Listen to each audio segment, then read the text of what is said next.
Welcome to the OnSite Chiropractic New Patient Orientation. In the next few minutes, we're going to discuss what chiropractic is, what it isn't, and most importantly, how it can impact your life. We're also going to discuss recommendations on what to expect once you start chiropractic care. But first, let's talk about what your most important asset is. The thing that if you lose it, nothing else matters. If you were given a dream vacation, laying on a beautiful beach somewhere, but you lose your health, and now instead of laying on that beautiful beach, you're laying on the bathroom floor, throwing up, sick as a dog, does that vacation really have any value anymore? Does it really matter? And the answer is no. Unfortunately, it becomes crystal clear how important your health is once you lose it, but we don't want you to lose your health and wait for that to make your health decisions. With something as important as your health, who needs to be in control? And the answer is you do. As a society, unfortunately, we tend to wait until something looks bad or feels bad before we start paying attention to it. And when you do that, you're missing out on the top killers in the United States today. Things like heart disease and cancer often happen long before you feel pain or symptom. We all know someone who felt fine one day and unfortunately had a heart attack the next. Now, despite the fact that they felt fine the day before that had that heart attack, were they healthy that day? And the answer is no. The first symptom 80% of the time with heart disease is the actual heart attack because we don't feel those arteries clogging. Cancer oftentimes is diagnosed on a routine exam. Without pain or a symptom, people simply are going in to get checked and get diagnosed with cancer. How does that happen? Because the damage happens and the dysfunction happens long before your body gives you a sign or a symptom that there's an issue. The reality is 5 out of 6 people die because they live with the philosophy of waiting until they feel it. So we're going to talk about what most people tend to pay attention to, and that's the symptoms. What are they? Symptoms are simply a manifestation of something not working properly. They're your body's way of letting you know, hey, you need to pay attention. So whether it's headaches or back pain, indigestion, carpal tunnel, you can name any symptom. And the symptom itself is not the problem. The pain is there to tell you that there is a problem. So the pain and the symptoms really want to tell you that something's not working properly in your body. Unfortunately, most people ignore this until it interferes with something that they care about. Function has to go from 100% down to 60% before you'll actually feel a manifestation. Another way to look at it is this. Symptoms are your body's fire alarm. So ignoring them makes about as much sense as having your fire alarm go off in your house, walking over to it and unplugging it and ignoring the fact that it's going off because your house is burning down. We don't want to ignore those symptoms. They're there for a reason. And unfortunately, in the United States, most people are looking for something to just mask or cover that up, and we look to drugs. People consume the most drugs here in the United States, more than any other country in the entire world. But drugs don't make you healthy. And the evidence of that is this. We consume the most drugs by far of any other country. And logically, if drugs made us healthy, we should be the healthiest country by far. Yet we usually rank right around 50th according to the World Health Organization. It's simply not where health comes from. And we can look at it this way. Listen, are your headaches the result of a Tylenol shortage? I don't think so. Now that we know that health doesn't come from a drug and it's not an outside-in job, let's discuss where it does come from. There's an innate intelligence inside of our bodies that runs the show from conception to death. It does things as you're watching this right now, like tells you to breathe in and breathe out. It's telling your heart to beat. It's telling that last meal that you had how to turn those things into skin cells and muscle cells and everything that your body needs. The same intelligence makes our body self-healing. If you cut your finger, guess what? It's not the Band-Aid that heals it. Your body knows what to send there, how much of it to send, and when to stop sending it. Your innate intelligence flows down from your brain, across your spine, and out to every organ and cell and tissue using 12 miles of nerves to get to everything from your big toe to your heart to your pancreas. But that intelligence has to get from point A to point B without any interference using that nervous system. Listen, if you cut your head off, is there any life left? Of course not. So those messages need to get from your brain down to every part. 70 trillion cells live and act, and why do they do it? Because your brain tells them to. Our job as chiropractors is to make sure that all of those messages from your brain get to all the parts of your body at 100% with no interference. So just like you have a hard skull there to protect your soft brain, you have a hard spine there to protect the soft nerves that come out from in between those bones. That intelligence is what we're working with. That intelligence that's flowing across those nerves keeps you alive. And absence of that intelligence leads to disease and death. So it's incredibly important for that spine to protect those soft nerves, and when it's lined up properly, it does a phenomenal job of that. But those bones are all movable, and because they're movable, they can move or shift out of position as well. Misalignments in your spine are called subluxations, rhymes with subway stations, and they can put pressure on those nerves. So it's much more complex than this, but the basic concept is that it's like a garden hose. And if you kink a garden hose, what happens to that water?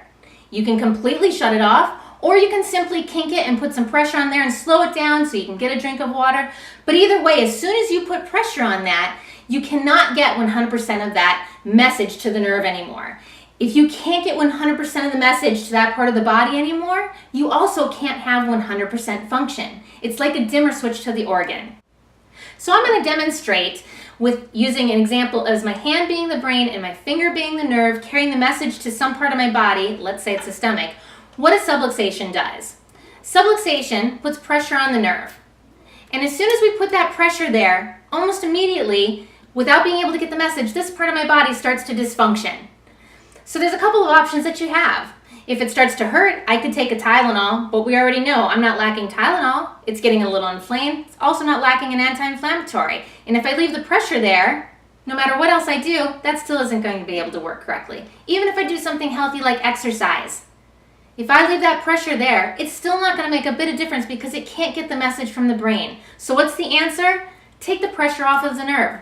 As soon as we do that, which is the chiropractic adjustment, it allows that message to get from your brain to your body the way it was designed to. And you can see that it comes back right to its normal color because your body already has that intelligence and everything that it needs inside. It just simply can't have interference. So what we need to understand is the same nerve that goes to your hand goes to your heart.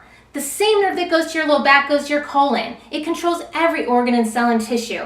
And I can tell you this, people don't die of low back pain, but they do die of colon cancer. And people don't die of carpal tunnel, but they do die of heart disease.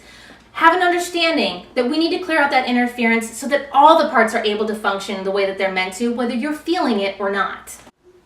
Chiropractic adjustments remove subluxations, allowing the brain to fully communicate with the body, restoring proper function.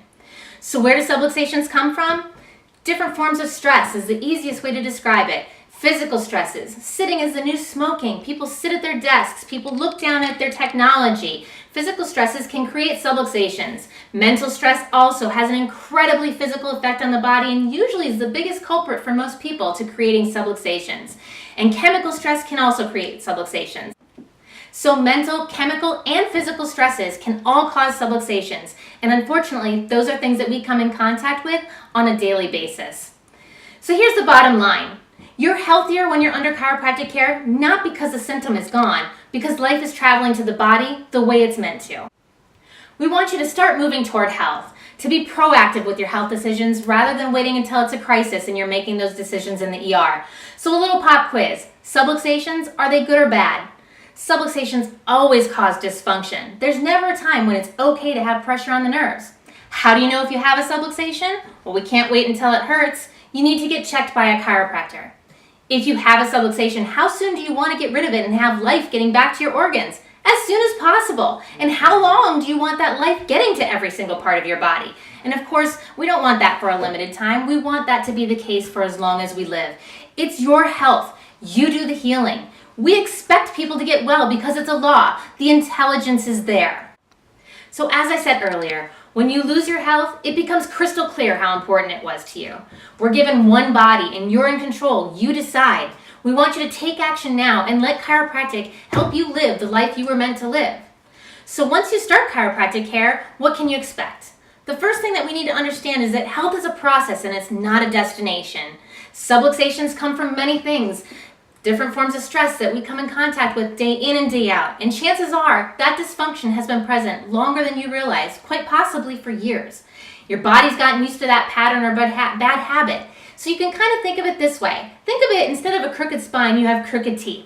And if you have crooked teeth, we go right down the road and we find an orthodontist, they put braces on your teeth, and those braces hold them there 24/7 in that new pattern that you want them to have.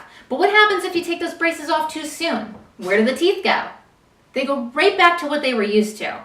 And your spine has that same muscle memory. So when we adjust you, your body wants to say, Wait a second, I was used to being over here. And commonly, those adjustments may only hold 24 to 48 hours in the beginning of your care. We can't put braces on your spine, but the way we accomplish that same stabilization is by using consistency. We want to keep your body in alignment as much as possible so it starts to recognize the right pattern and hold on to that rather than to keep pulling back out into the old one. For this reason, it's recommended to get adjusted more frequently in the beginning of your care, and commonly that can be 2 to 3 times per week. So there are also some timelines that it takes to break an old habit that we have in our bodies and establish a new habit. Usually takes a matter of a few months, which is not a bad trade-off for years of damage. But remember, once again, we're not only dealing with the years of damage, but the things that we come in contact with 7 days a week. Once we restore that function, which is the goal, we want to keep it that way. And that's why we recommend that once we've gotten things stabilized, you get checked once a week. Several studies will show the reasons why that's a healthy choice, but we also have to understand that when we beat ourselves up 7 days a week, it logically makes sense to get checked once a week. It does take a commitment to be healthy, but the reality is this. What you've done so far has gotten you to where you are, and you need to do something differently to get a different result. The more closely you can adhere to the schedule of care the chiropractor recommends, the faster, more effective results you can expect. Ultimately, your health is your decision. Our goal for you is to reach your optimal level of health and experience more life with OnSite Chiropractic.